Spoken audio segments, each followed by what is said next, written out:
महान गायक मोहम्मद रफ़ी साहब सुरों के शहंशाह थे और उनके गाने आज तक हम सबकी जिंदगी के हर सुख दुख और मौके के लिए परफेक्ट फिट बैठते हैं। जब ऐसे चिकने चेहरे तो कैसे न नजर फिसले। रफ़ी साहब अपनी आवाज़ की खूबसूरती और अपने भले स्वभाव के कारण फिल्म इंडस्ट्री में सबको बहुत पसंद थे और दर्शक भी उनके गानों के दीवाने थे। इसलिए हर संगीतकार उनके साथ काम करने में बहुत कंफर्टेबल फील करता था। दिल तेरा दीवाना है सनम, दिल तेरा। मगर क्या आप यकीन करेंगे कि जब एक टॉप क्लास एक्टर शादी के बाद हनीमून की तैयारी में बिजी था, तब भी उन्होंने रफ़ी साहब से स्पेशल गाने गवाए। आपको ये जानकर भी हैरानी होगी कि ये गाना पहले किशोर दा गाने वाले थे और संगीतकार एस.डी. बर्मन भी चाहते थे कि ये गाना किशोर दा ही गाएं। वो इस फिल्म के कुछ गाने रिकॉर्ड भी कर चुके थे, मगर फिर ऐसा क्या हुआ कि ये गाना रफ़ी साहब को दिया गया और रफ़ी साहब को ये गाना किशोर दा के अंदाज में ही गाना पड़ा। मैं इस वीडियो में आज आपके सामने ये सब राज खोलने वाला हूँ। तो चलिए शुरू करते हैं गीत और संगीत का ये सुरीला सफर। ये घटना साल 1957 में रिलीज होने वाली फिल्म 9-2-11 की शूटिंग के दिनों की है। युवा दिलों की धड़कन देव साहब ने लाखों लड़कियों का दिल तोड़ दिया था और वो कल्पना कार्तिक के साथ सीक्रेट शादी कर चुके थे और अब तैयारी थी हनीमून पर जाने की।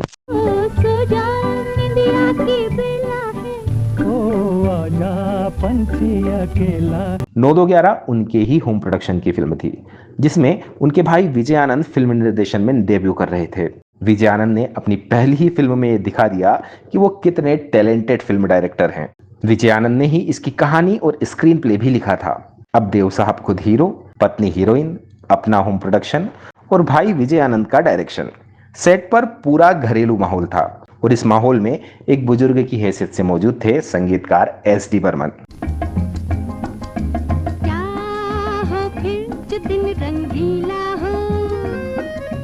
एस.डी. बर्मन नवकेतन बैनर्स के मनपसंद संगीतकार ही नहीं थे, बल्कि देवानंद और उनके भाइयों के लिए फादर फिगर जैसे थे। कोई उनके काम में दखल नहीं देता था, क्योंकि सब ये मानते थे कि बर्मन दादा अपना काम अच्छे से जानते हैं और उन्हें फिल्म की जरूरत और गाने की सिचुएशन के अलावा कुछ और बताने की कोई जरूरत नहीं है। उन्होंने 9-2-11 में भी बहुत अच्छा संगीत दिया।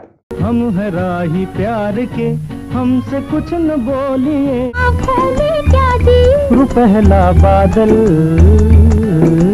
बादल में क्या जी, ढलकी जाए चुंदरिया हमारी होरा, कली के रूप में चली हो धूप में, कहाँ जाने जिगर है देखो तू इधर है। जैसे वो आनंद ब्रदर्स के लिए फादर फिगर थे, उसी तरह वो किशोर दा के लिए भी एक बुजुर्ग या संरक्षक की भूमिका में थे।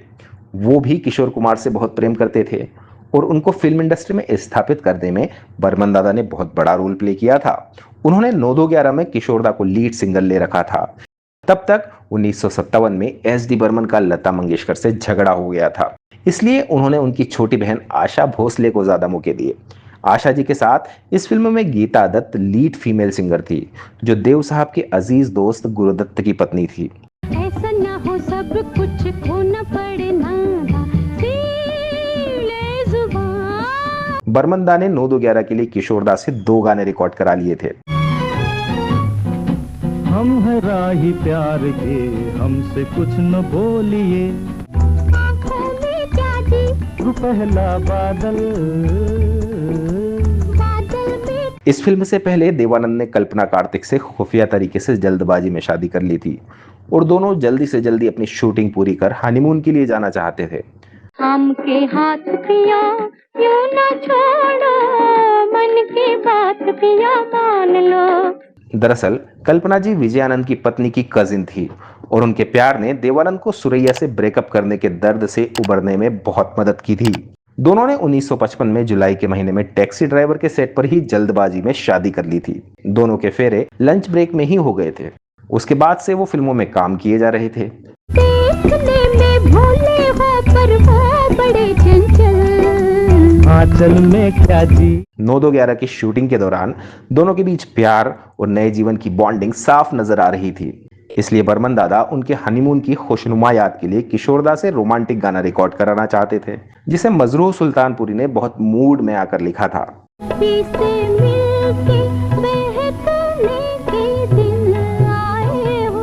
मगर उन दिनों किशोरदा की पर्सनल और प्रोफेशनल लाइफ में बहुत उठापटक हो रही थी। किशोरदा ने रूमा गुहा से 1950 में शादी की थी, लेकिन 1957 तक दोनों के रिश्ते बहुत बिगड़ चुके थे। घर के झगड़े का असर उनके काम पर भी पड़ रहा था। वो फिल्मों में एक्टिंग भी कर रहे थे, इसलिए उन्होंने बर्मन दादा के सामने हाथ जोड़ लिए और बाकी के गीत गाने में अपनी मजबूरी जाहिर कर दी। इसके बाद बर्मन दादा ने रफ़ी साहब को याद किया तो भोले भंडारी रफ़ी साहब फौरन हाजिर हो गए।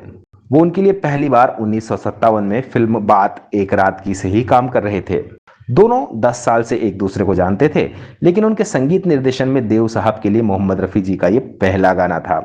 रफ़ी साहब ने उनसे गाने के बारे में डिटेल हासिल कर उसे इस तरह से गाया कि बर्मन दादा को अपने प्रिय किशोरदा की कमी बिल्कुल नहीं खली। कली के रूप में चली हो धूप में कहाँ। अब थोड़ी बात कल्पना कार्तिक के बारे में भी बताना जरूरी है। कल्पना जी शिमला की रहने वाली थी और उनका असली नाम मोना सिन्हा था। उनके पिता वहीं पर नौकरी करते थे। वो 1950 में मिस शिमला चुनी गई थी और उन्हें एक फंक्शन में विजयानंद जी ने देखा और फिल्मों में काम करने के लिए मनाया। उन्हीं ने मोना सिन्हा से बदलकर उनको कल्पना कार्तिक के नाम से फिल्मों में लॉन्च किया। आज मैं कितनी खुश हूँ। मैंने सच्चे मानों में काम किया है, एक इंसान की जान बचाई है। कल्पना जी शायद एकमात्र ऐसी एक्ट्रेस है जिन्होंने अपने जीवन में केवल 6 फिल्मों में काम किया और ये सभी 6 फिल्में सुपर हिट रही। ये बात भी इंपॉर्टेंट है कि इन सभी फिल्मों में उनके हीरो देव साहब ही थे। 9-2-11 उनकी आखिरी फिल्म थी जो बहुत ही कामयाब रही। ये रात पिया दिल न तोड़ो, मन की बात पिया मान लो। दोस्तों, आपको ये वीडियो कैसा लगा और देव साहब और रफ़ी साहब की जोड़ी के बारे में आपका क्या ख्याल है? कमेंट करके ज़रूर बताइए। वीडियो देखने के लिए आपका बहुत बहुत धन्यवाद दोस्तों।